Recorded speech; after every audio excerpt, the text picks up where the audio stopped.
mais um vídeo aqui no canal Ao Encontro da Química, mais um da série Química na Uva. Esse é o 10º vídeo e traz como assunto o conteúdo termoquímica. Já é inscrito no canal Ao Encontro da Química? Se não, aproveite o momento para fazer a sua inscrição. O que falar quando a gente trabalha com termoquímica? Alguns tópicos importantes. Primeiro deles, classificação da reação.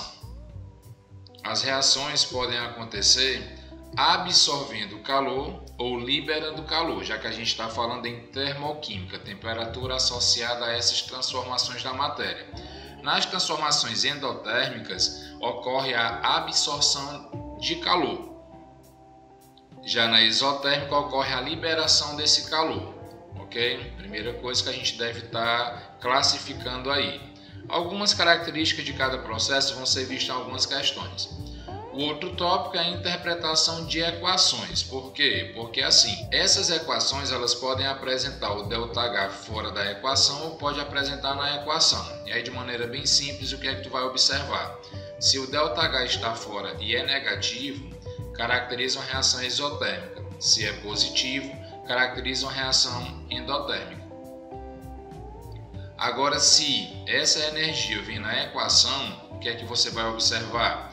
Que se a energia estiver no lado do produto, depois da seta, trata-se de um processo exotérmico que está indicando a liberação dessa quantidade de energia. Já se a energia ela vier negativa aqui ou positiva no lado do reagente, ela vai ser classificada como endotérmica porque está falando em uma absorção de calor. Outro tópico importante é quando a gente fala em interpretação de gráfico. Geralmente cai uma questão colocando algum gráfico e o que a gente pode estar destacando aqui dessa informação? A entalpia do reagente em um processo endotérmico é sempre menor do que a entalpia do produto. Isso por quê? Porque vai ter realmente uma absorção de energia e o produto consequentemente vai apresentar essa energia maior.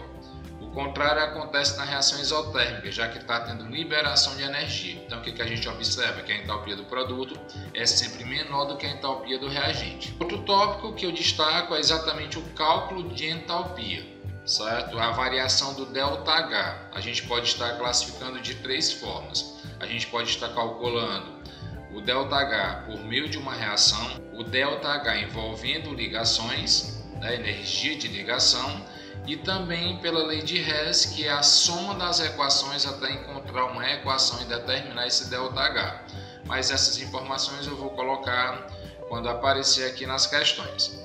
Então, depois dessas informações, a gente pode estar passando aí para a nossa primeira questão. Primeira questão, questão 47 da prova geral de 2019.2. Sobre os processos termoquímicos é incorreto afirmar. Preste atenção aqui, incorreto. O que é que diz a letra A? A letra A diz que o calor específico representa a quantidade de calor necessária para aumentar a temperatura de 1 grama de uma substância em 1 grau Celsius. Corretíssimo. O calor específico ele é fornecido nas questões, o da água, por exemplo, é 1, e ele se refere exatamente a essa quantidade de calor que é utilizada para aumentar em 1 grau Celsius essa quantidade de 1 grama de uma substância, ok? Então, se esse item aqui está correto, não é o nosso gabarito.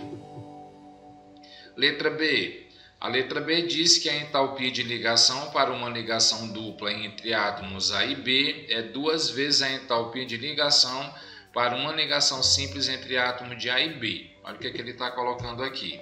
Que essa ligação, se fosse uma ligação dupla, ela apresentaria o dobro de energia se a ligação entre A e B fosse uma ligação simples. O que a gente pode estar considerando aqui? Apesar da dupla ligação apresentar realmente uma entalpia de ligação maior do que uma ligação simples, a gente não pode estar quantizando isso em forma proporcional. Então quer dizer que uma ligação tripla seria 3 vezes, uma ligação dupla seria 2 vezes? Não existe essa proporção tão detalhada, ok? O que faz desse item um item incorreto e o gabarito da nossa questão.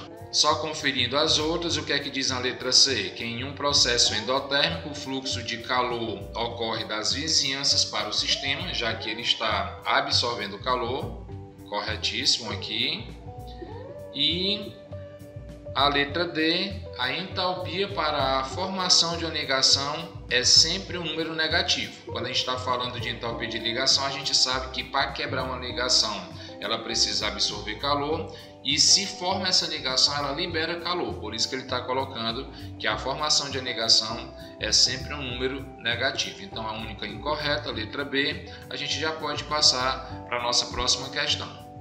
Questão 13 da prova específica de 2019.2 traz o seguinte: muitos explosivos comuns são moléculas orgânicas que contêm grupo nitro ou nitrato ligado a um esqueleto de carbono. A nitroglicerina é um explosivo muito utilizado na indústria de mineração. Ela detona de acordo com a equação química balanceada. Então a gente tem aqui a equação química e aqui ele fornece as seguintes informações. O que ele coloca? A entalpia de formação para essas três substâncias. Considerando que ocorra a explosão de 454 gramas de nitroglicerina e que a reação da explosão seja completa, qual a entalpia da reação expressa em kJ por mol? Nessa questão, a gente vai usar, além de conceitos de termoquímica, que é a entalpia de formação aqui, a gente vai estar também trabalhando com uma estequiometria. Então é assim, antes da gente falar em estequiometria, é necessário que a gente determine qual é o ΔH dessa reação. Eu vou apagar essa parte aqui para ficar melhor para a gente, ok? Essa aqui também. Eu vou deixar só essa informação aqui que a gente vai precisar e a gente vai começar a trabalhar com essa equação para descobrir exatamente qual é o ΔH. Quando se fala em ΔH de uma reação, ele é determinado pela entalpia final menos a inicial, ou seja, a entalpia do produto menos a entalpia do reagente. Então o que a gente vai ter que fazer? Procurar entre esses valores que são fornecidos aqui na tabela a entalpia dessas substâncias envolvidas. Lembrando o seguinte, substâncias simples ou formas alotrópicas mais estáveis, elas acabam apresentando entalpia zero, então não entra aqui nesse cálculo. Eu vou estar descartando aqui o N2 e vou estar descartando aqui o O2. O que é que eu tenho como produto? Eu tenho aqui 12 moléculas de CO2 e 10 moléculas de água. Então, se eu observar que o valor do CO2 é 400 negativo e eu tenho 12 mols, eu vou ter que pegar o 12 e multiplicar por 400, menos 4.800. Isso eu estou falando ainda da entalpia do produto. Estou vendo também que a gente tem 10 moléculas de água e cada molécula de água, ó, a informação que tem na tabela é kJ por mol, é por isso que eu estou multiplicando. Quando fala aqui da água é 240 negativo, se eu tenho 10 mol, então seria 2.400. Esse menos é o menos da fórmula e agora eu vou para o meu reagente. Meu reagente eu tenho um valor aqui de 364, só que existem aí 4 mols, então vou ter que multiplicar 364 vezes 4, que dá 1.456, também negativo. 1.456. O que é que a gente vai fazer aqui, ó? Esse menos com esse menos aqui, ele vai dar um valor positivo, então a gente já poderia estar fazendo isso, ó. Ou melhor, vou deixar lá abaixo para ficar melhor o entendimento. Então olha lá, o ΔH ele é igual a 7.200 negativo mais 1.456. Sinais diferentes, a gente vai fazer aqui a subtração, dá o sinal do maior, então a gente tem 7.200 menos 1.456, que dá 5.744, isso negativo, menos 5.744. Algumas pessoas chegando aqui nesse resultado já vão marcar como gabarito a letra C, mas olha o cuidado que a gente deve ter. Primeiro o seguinte, a gente está falando aqui em 454 gramas de nitroglicerina. Essa quantidade que tem aqui ela é referente a 4 mol dessa substância. Eu não sei qual é a massa dessa substância. Para isso eu teria que calcular. Então, se a gente pegar todas as informações que tem sobre massa atômica, a gente vai ver o seguinte: 3 cloros equivale, vou começar com o oxigênio que é maior, 9 oxigênios vezes 16 dá 144. Se eu somar com 14, 14, 14, 30, 42, mais 42,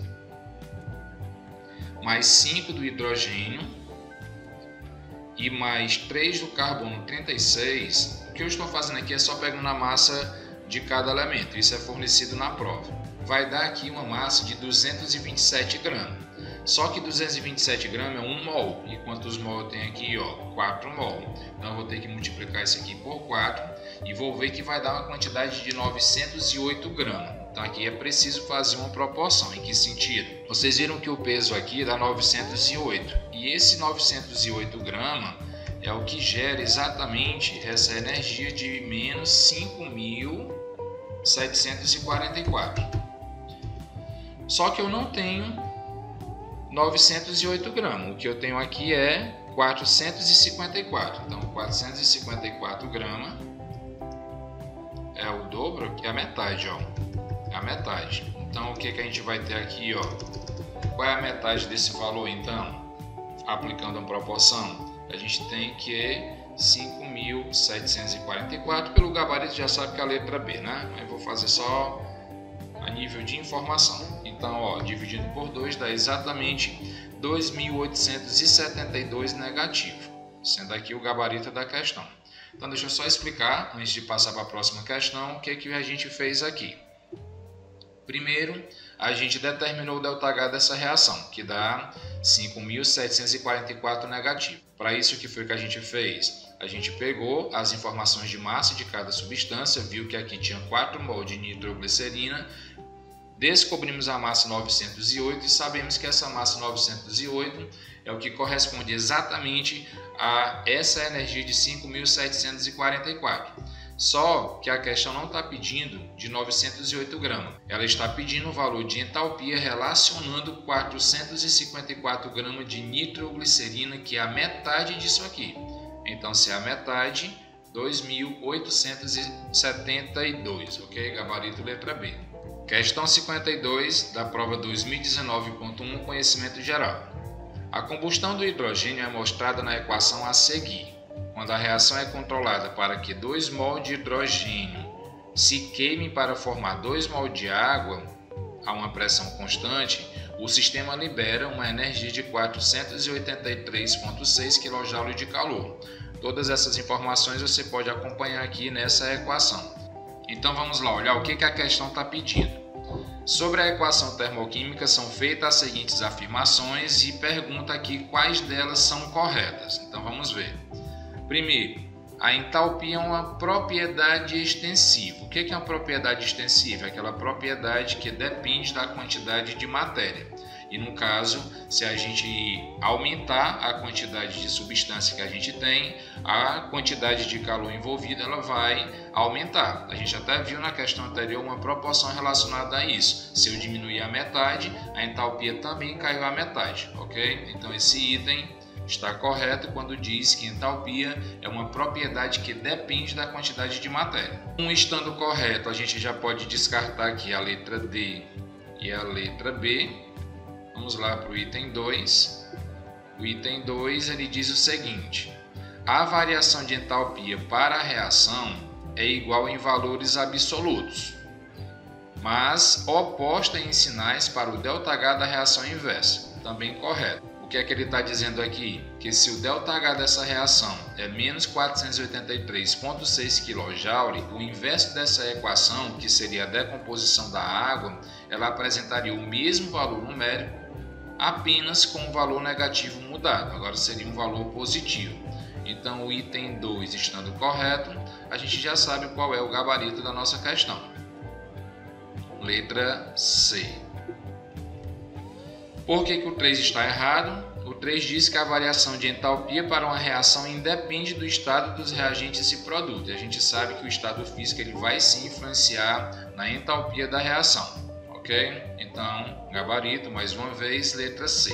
Próxima questão, Questão 16 da prova 2019.1, prova específica. A reação na fase gasosa entre o metano e o cloro para produzir cloreto de metilo e cloreto de hidrogênio ocorre de acordo com a equação química a seguir. Sabendo que as entalpias médias são, aí dão os valores, respectivamente para essas ligações, estime a entalpia da reação em questão. Essa questão está trazendo para a gente aqui uma questão que envolve entalpia de ligação. O que é que você precisa saber sobre entalpia de ligação? Você percebe que os valores que são fornecidos aqui, eles não apresentam os valores positivo e negativo na frente, como ocorre quando a gente está falando em entalpia de reação. Isso por quê? Porque toda ligação que tiver no lado do reagente, ela vai apresentar valores positivos, indicando que para que tenha uma quebra de uma ligação, é necessário ocorrer a absorção de energia. Já na formação das ligações, no lado do produto, ele vai configurar valor negativo exatamente por estar falando em liberação dessa energia, ok? Então, antes da gente começar a trabalhar com os valores, é necessário que a gente entenda quais são as ligações aqui realmente envolvidas. Então, eu vou tirar isso aqui e vou substituir por essa imagem. Aqui é a mesma equação, só que ela está apresentando aqui as ligações para a gente entender direitinho como é que vai ocorrer essa quebra, ok? A quebra da ligação.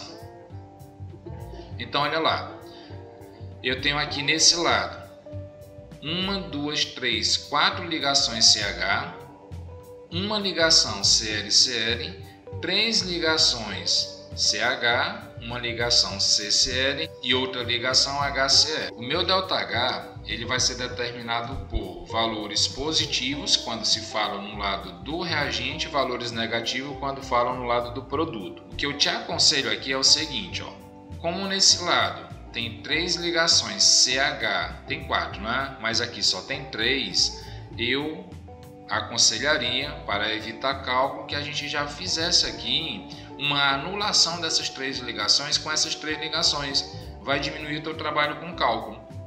Tu vai ter 3 ligações CH com valores positivos, 413 positivo, e 3 ligações com valor 413 negativo, que quando for somar, tu vai acabar anulando. Então, o melhor seria você fazer o quê?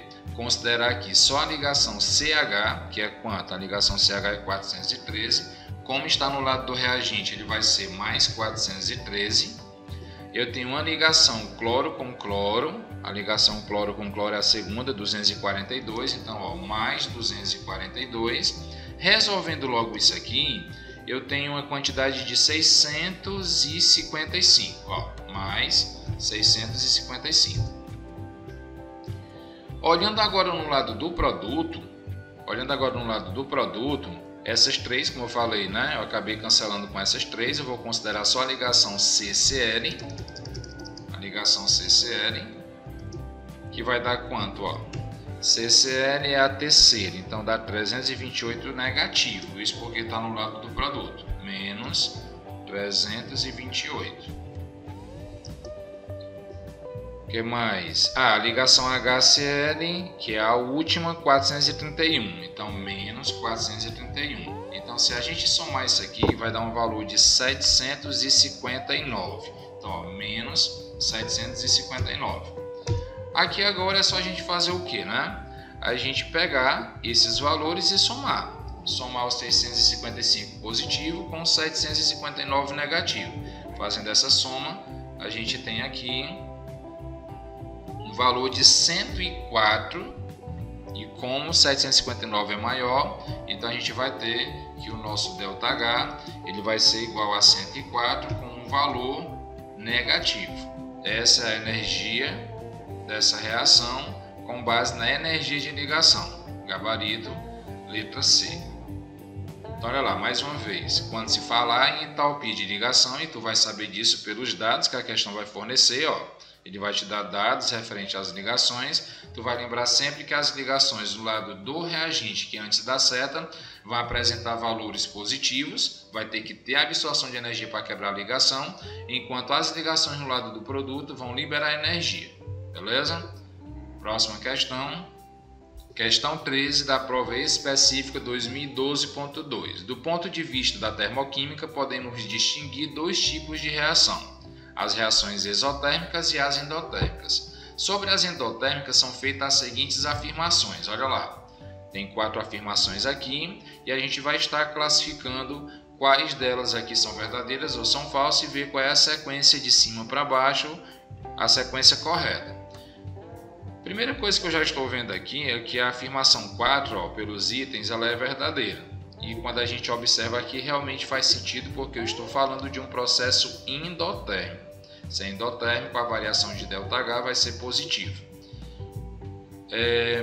Não dá para descartar nenhuma, né? Vamos lá para a primeira. A entalpia do produto é maior do que a entalpia do reagente. Lembra lá do gráfico? Se está tendo uma absorção de energia, a entalpia do produto ela vai ser realmente maior. E o que ocorre no processo endotérmico é exatamente isso, a absorção de energia. Esse item 1 também é um item correto. E se o item 1 está correto, a gente já pode estar descartando aqui a letra B. O segundo diz que o calor é transferido ao meio ambiente. Quando a gente fala assim meio ambiente, é porque o nosso sistema ele é constituído de vizinhança e do próprio sistema mesmo. A vizinhança que é esse meio ambiente que ele coloca, ok? No processo termoquímico, ou a vizinhança perde calor para o sistema, ou o sistema perde calor para a vizinhança, ok? Então, olha, se a gente tem aqui um processo endotérmico, o processo endotérmico ele está aumentando a temperatura, então ele vai estar absorvendo o calor da tua vizinhança, ou seja, do teu meio ambiente. Quando diz aqui que é transferido ao meio ambiente, essa informação ela se refere a um processo exotérmico, estando errado aqui. Então, se é falso, a gente já pode estar descartando aqui a letra D e aí fica com dúvida só nesse terceiro item. O terceiro item diz que a temperatura do meio ambiente diminui, correto? Isso porque quando o meu sistema absorve calor, ele está absorvendo exatamente dessa vizinhança, desse meio ambiente. Então lá a temperatura vai diminuir. Sendo aqui uma informação correta, o que faz do nosso gabarito a letra C. A gente pode partir para mais uma e essa a última questão desse vídeo. Com base nos dados da tabela, a gente tem aqui entalpia de ligação, pode-se estimar que o ΔH da reação representada por dado em kJ por mol de água é igual a. Então o que é que a gente vai ter que fazer aqui? Identificar essas ligações aqui presentes. Quando eu coloco H2, eu estou falando exatamente H ligado a H. Se tu tivesse uma dúvida se a ligação entre os hidrogênios era simples, dupla ou tripla, tu poderia estar fazendo o quê? Conferindo aqui na tabela. Que na tabela ele já te dá até uma dica aqui. Ele sabe que a ligação entre hidrogênio e hidrogênio ela é simples. A outra ligação é quando tu tem o oxigênio ligado a oxigênio, que também poderia ser outra dúvida, mas ele te dá aqui na tabela O dupla O. Então a gente tem O dupla O. Quando se fala aqui em mol de água, a água é H2O, é o hidrogênio ligado a oxigênio que está ligado a hidrogênio. Então, se a gente for aqui com aquele mesmo critério, ligações no lado do reagente positiva, ligações no lado do produto negativo, o que é que a gente vai ter? A ligação hidrogênio-hidrogênio ela recebe um valor de 436. Como está no lado do reagente, a gente vai colocar mais 436. A ligação O dupla O ela tem um valor de 498, mas aqui é necessário fazer um ajuste, porque aqui ele está falando em 498 kJ por mol, só que pela equação é meio mol de O2. Então qual é a metade de 498? Seria 249. 245,49. Pronto, 249, ok? E no caso do outro lado que eu tenho duas ligações OH, só que são duas ligações com valores negativos, a gente vai pegar o 463, multiplicar por 2, que dá 926, menos 926. Resolvendo isso, o que é que a gente vai ter? 436 mais 249 dá um valor de 685 positivo, menos 926, a gente vai ter um valor de 241 negativo, ok? Gabarito da nossa questão, letra B. Então é isso, encerra aqui mais um vídeo do canal Ao Encontro da Química, mais um da série Química na Uva. Se não conferiu os outros, vale a pena conferir, é só acessar o card que está aparecendo agora aí em cima. Tchau, tchau e até o próximo vídeo aqui no canal.